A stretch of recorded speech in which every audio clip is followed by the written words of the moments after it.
This is a video about bricks, specifically Texas bricks, and even more specifically, the bricks from the now ghost town of Thurber, Texas. But this is not really a story about bricks themselves, but rather a story about what was made with all those bricks. In the early 20th century, Thurber, Texas was a major source of coal in the state of Texas. The coal dug up from Thurber did more than provide heat for homes, coal oil for lighting, fuel for trains, and an industrial energy source that pushed Texas into an era of prosperity. It also provided the fuel that lit up this massive smokestack, which is all that remains of the Thurber Brick Company's power plant. The Thurber Brick Company made only one thing: bricks. Those bricks were packed up and brought to Dallas and Fort Worth to pave the roads, which were dusty in the summer and muddy in the winter, into something more resembling civilization.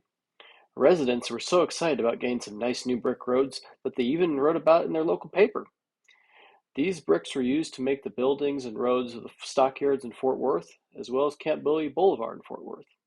So, next time you're rattling down a brick street in North Texas in your car with bad suspension, just be glad you aren't driving through muck, and give good old Thurber Brick Company a belated thank you.